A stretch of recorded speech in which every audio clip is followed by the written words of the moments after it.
En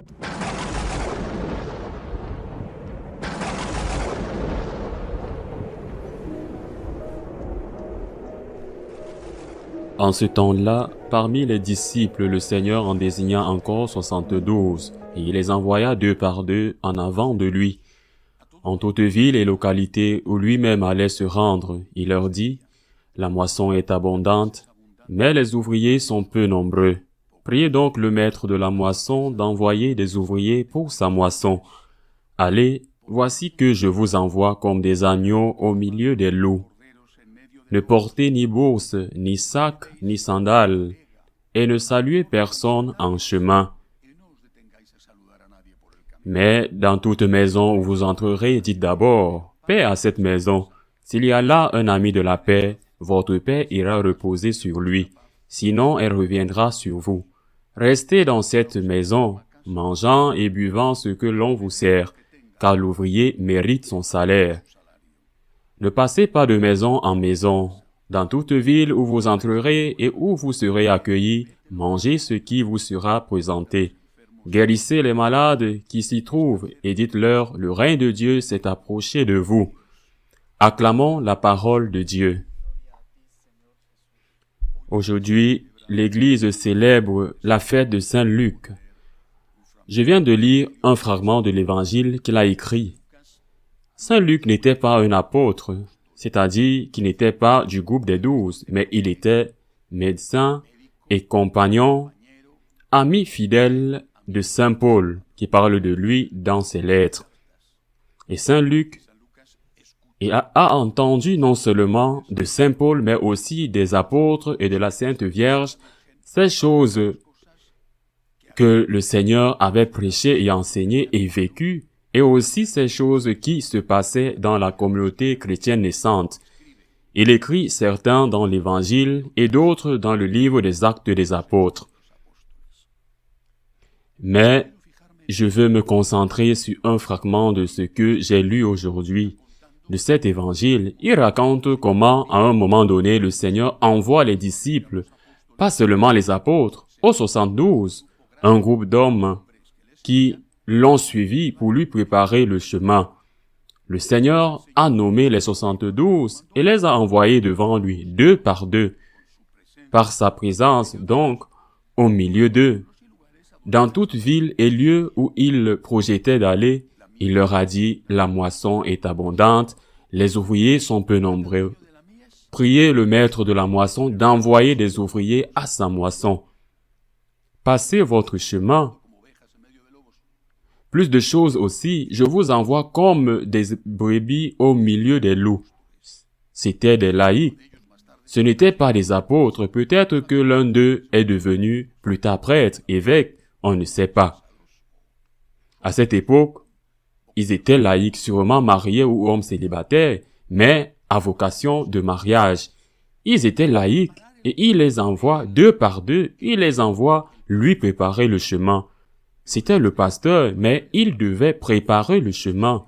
Et il leur dit, les ouvriers sont peu nombreux. C'est-à-dire, les prêtres sont très peu nombreux. Vous devez aider les prêtres, vous devez préparer ce chemin pour que, lorsque le prêtre arrive, une partie du travail soit déjà faite. Et ensuite, le prêtre devra faire sa part. Mais vous préparez le chemin. C'est le travail du laïc. Le laïc doit être évangélisateur. Ce travail est d'autant plus urgent et nécessaire qu'il y a moins de prêtres, dit le Seigneur. Que la moisson est grande et les ouvriers peu nombreux. Que le temps, dans ce que les prêtres devaient faire, tout est passé. C'est l'histoire, c'est un passé. Je ne sais pas si ça reviendra, mais bien sûr, à court terme, il ne semble pas que ça reviendra. Le laïc doit aider à l'évangélisation, bien sûr, d'abord dans leur foyer, dans leur milieu de travail, mais aussi par l'engagement dans la vie sociale, dans la vie publique, ou le cas échéant, comme missionnaire. Mais comment le laïc va-t-il s'engager dans l'évangélisation s'il lui manque au moins deux choses essentielles? La spiritualité et la formation. Même si tu as un élan, je veux plus tard, quand viennent les difficultés, quand, comme dit le Seigneur, je vous envoie comme des brebis au milieu des loups, l'abandon vient. Le dicton vient, je suis très occupé. Le dicton vient, c'est bien que quelqu'un d'autre le fasse, et quand vient le moment où il faut donner un mot, expliquer, préparer le chemin, enseigner, comme ils n'ont pas de formation, ils ne savent pas quoi dire. C'est déjà quelque chose où le témoignage est beaucoup, mais ce n'est pas suffisant. C'est pourquoi chez les franciscains de Marie, nous avons lancé les écoles de gratitude pour donner cet accompagnement spirituel aux laïcs, afin qu'ils ne se sentent pas seuls, afin qu'ils puissent défier les loups qui sont à l'intérieur ou à l'extérieur de l'Église, et aussi pour recevoir une formation. Nous avons déjà 11 cours de formation pour adultes et 10 cours pour enfants et adolescents, afin que les parents puissent transmettre la foi à leurs enfants. Une fois par semaine, en ligne, c'est-à-dire virtuellement, sans nécessité de présence physique, sans aller à aucune réunion qui vous surprenne loin de chez vous, au moment qui convient le mieux, le jour qui vous convient, une heure par semaine pour se préparer spirituellement et se préparer théologiquement. Avoir le cœur plein d'amour, les mains pleines de bonnes œuvres et la tête bien garnie avec une bonne formation. Vraiment catholique.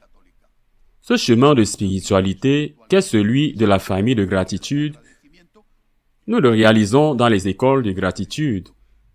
Mais j'invite tout le monde à le parcourir dès maintenant en pensant à la consécration. Comme je l'ai déjà dit les jours précédents, qu'après 14 mois de la Via Lucis, de 14 saisons, nous ferons l'année prochaine en la fête de l'Immaculée Conception. Mais à partir de maintenant, nous vous invitons à faire partie de cette famille, à recevoir la spiritualité de la gratitude dans une famille de 2 que le Seigneur vous envoie dans une communauté parce que c'est le seul moyen d'avoir la force et de recevoir la formation dont nous avons besoin pour transmettre la foi à nos enfants, amis, collègues, pour transmettre la foi à ceux qui ne connaissent pas Dieu. Mais il faut le vouloir.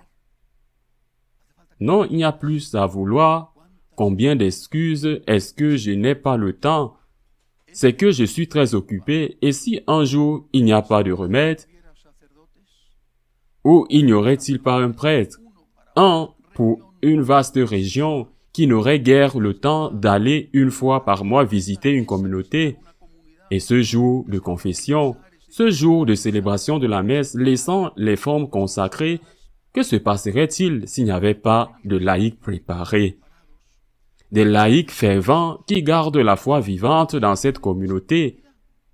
Le christianisme y serait perdu, parce que ces laïcs sont tellement à l'aise que le prêtre soit tout, à faire tout.